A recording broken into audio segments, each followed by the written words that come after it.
Christmas to me. Hello my friends and welcome back to the Chaotic Kitchen. So you've just enjoyed your Christmas dinner and now you're thinking, what the heck do I do with all these leftovers? But at the same time, you're thinking, goodness me, I really like Pop-Tarts. Because that's a logical chain of thoughts. So let me tell you what we're gonna do. We're not gonna make turkey soup or turkey pie like everybody does. No.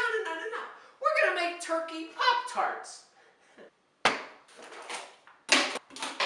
So we've all seen the cooking videos where people make all these fancy layers of Christmas or Thanksgiving leftovers, but I don't want to do that. So instead, we're just going to put everything in a bowl and mix it up, and then it's going to be what it's going to be. Okay, first thing you got to start with is obviously turkey, right? So this is a leg. We only want the meat. We don't want to be eating bones in our Pop-Tarts.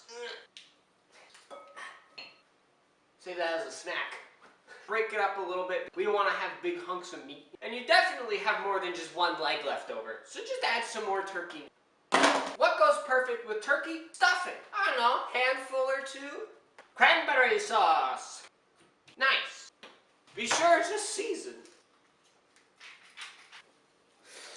Okay, so you've got your stuff. And this is leftover gravy, but we're not going to put that in there. Now, we've worked with puff pastry before, back on the caramel cocoon episode. Oh, there is no way. So we're just gonna, well, I wish it would unfold. So I guess you can't refreeze I guess you can't refreeze puff pastry. Ah, the bone! Hey! Do I have a spoon in here? So our puff pastry is pretty thick. Now we've just got to get some of this into our, Pop-Tarty fashion. It was too small. So just get a dollop. There we go. There's one. It's Christmas, but cold. Now we have to make a Pop-Tart. And we could slice out squares, but this is going to be way easier if we do like a ravioli do. Fold it over top, like that. Shape it into Pop-Tarts. I suppose this could just be leftover giant ravioli that we're going to bake. Pizza cutter! Okay, so we have our two oblong misshapen Pop-Tarts. They need the classic Pop-Tart edge. So get a fork.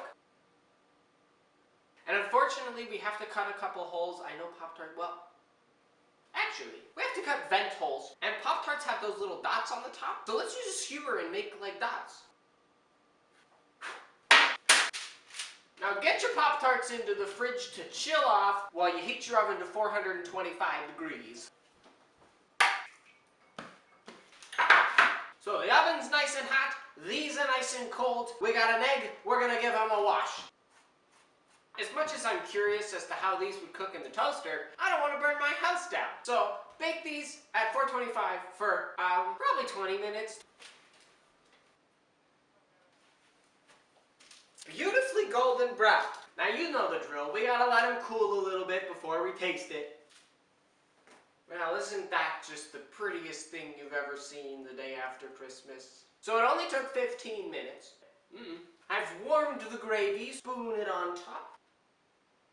I know it's not the same as like a strawberry frosting, but it's gravy, it's delicious. And there you go, the Christmas dinner leftover Pop-Tart. Oh, I just got a little cranberry? Ooh, yum. Yeah, that's good. Puff pastry is so delightfully crispy on anything. So there you go. If you finish Christmas and you're tired of soup or pie or stew or whatever you do with your leftovers, make these. Just slap everything in some puff pastry. That's what I got for you this week. Thanks for coming. Follow me on Instagram, @Aaron's Bakery. I'll see you next week. Stay happy.